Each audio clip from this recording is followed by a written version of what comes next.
I am joined by Buffy Sainte Marie. Good afternoon. Hi, everybody. Yes, thank you for joining us. Sorry about the little snafu that we had earlier. As you know, sometimes in show business, the timings don't always work out. But here we are. Here we are. So let's just jump right into the meat of this. You've had this amazing career, but something that people might not know about you is that one of the first things you did was appear on Sesame Street. I appeared in Sesame Street during the 70s after having a very brilliant recording career that was suddenly brought to a halt for political reasons. So where I went after having, big magazine covers and The Tonight Show and everything that a girl could ask for was absolute obscurity in the U.S. And when Sesame Street asked would I come on and do the alphabet and count from 1 to 10. I said, no, I'm real busy with other things, because I was busy with other things. And I asked them, by the way, would you like to do some Native American programming someday? And they said yes, immediately. So that's how I came to join the cast of Sesame Street in the 70s. When I saw that, I just couldn't believe that fact. I thought, what a strange way for a path to take. This year, but it was really quite natural. I had been deliberately cut off for political reasons from my audience of peers, people my own age. As a concert artist and as a recording artist, I could get no airplay. I'd been blacklisted by 2 back-to-back presidents, Johnson and Nixon. And I really still wanted to reach people with the simple message that Indians exist, because it was just an unknown fact in the U.S. So joining the cast of Sesame Street allowed me to be with little kids and their caregivers 3 times a day in 72 countries of the world for 5.5 years. So it was a very, very good thing for everybody. Yeah, you've had successes elsewhere, obviously, not only in music. Can you tell us a little bit more about the causes that you're really passionate about now? Oh, gosh, there's been a lot over the years. Of course, has been to have Native American people, indigenous people, play ourselves in the movies. And it used to be considered impossible. And I was invited to have a lead in a major 2-hour film called The Virginian. This was in the late 60s.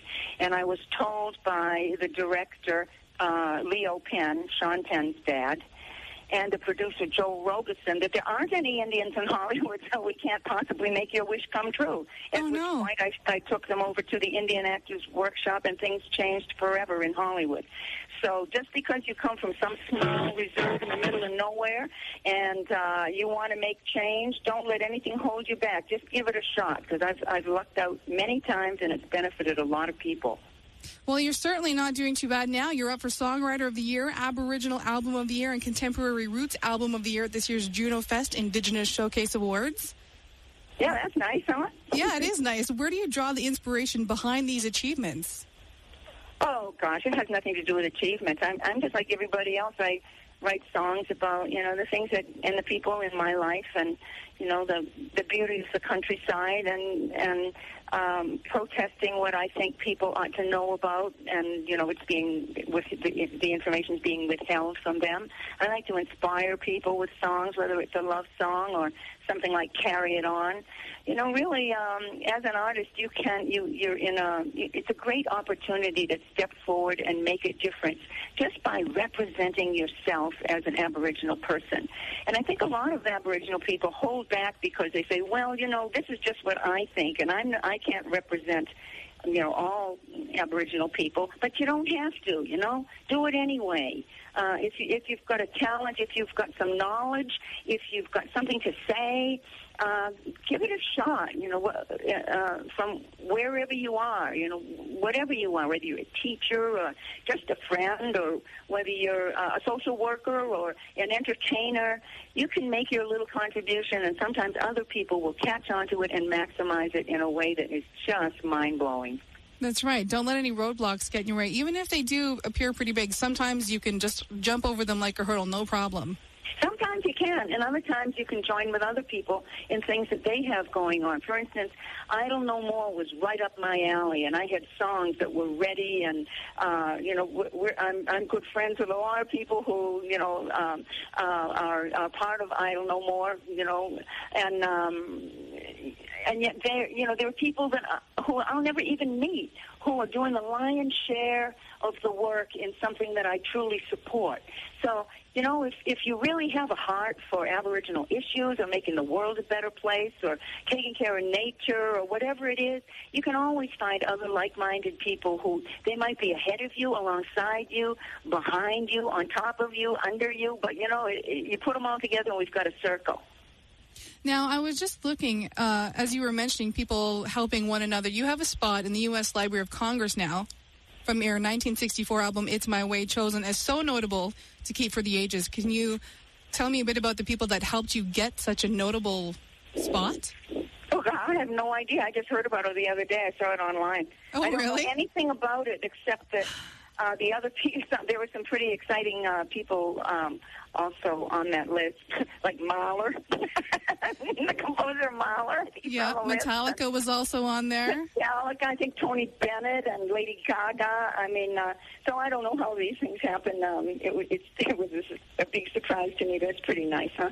Well, congratulations, as it were. And you also won the 2015 Polaris Music Prize in September of last year. That was very nice. Because the Polaris is quite different from the Junos, and I'm not sure the public knows the difference. The Polaris Prize is given to an artist regardless of airplay, regardless of genre, and regardless of sales. And there's so much payola and business and record companies involved in the recording industry that the Polaris Prize is a big departure from that. It's quite unique, and it's given for the merit of the album itself. So I was really flattered. I had no idea I would win. God, I was up against Drake and really wonderful artists.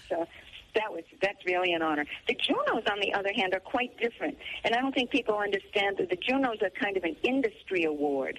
And I know there's a lot of talk going on right now that there aren't enough women represented in this year's Junos. And it's not a matter of, we got to scold the Junos.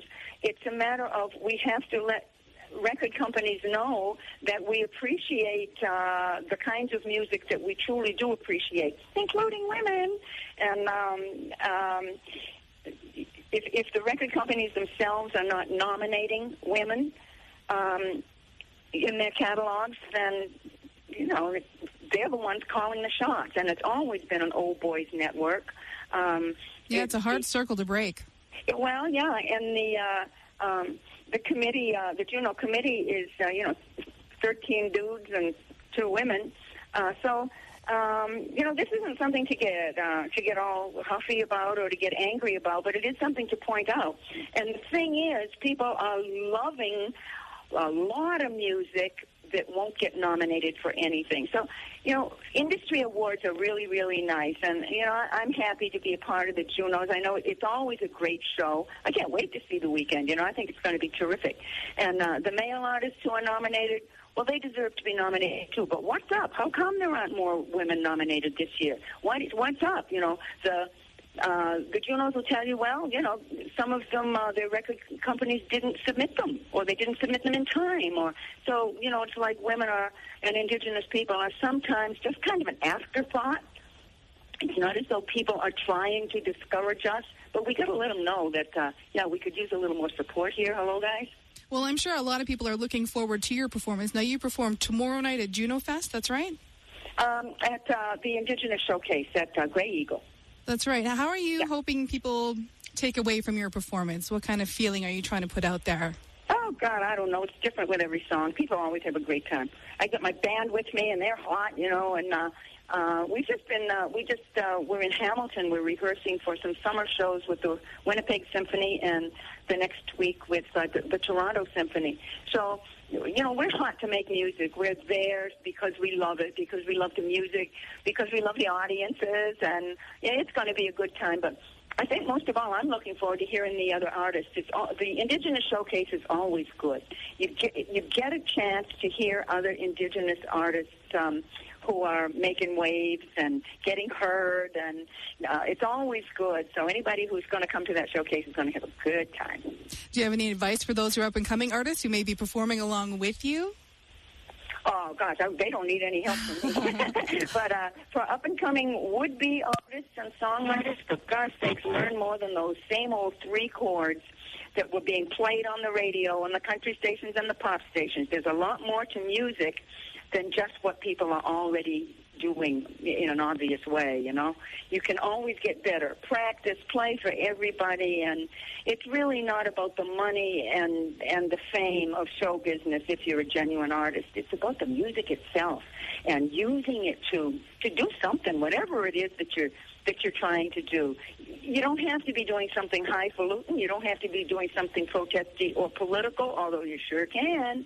Maybe your music is just about having a good time, singing a love song, getting up and dance, loving to play your instrument.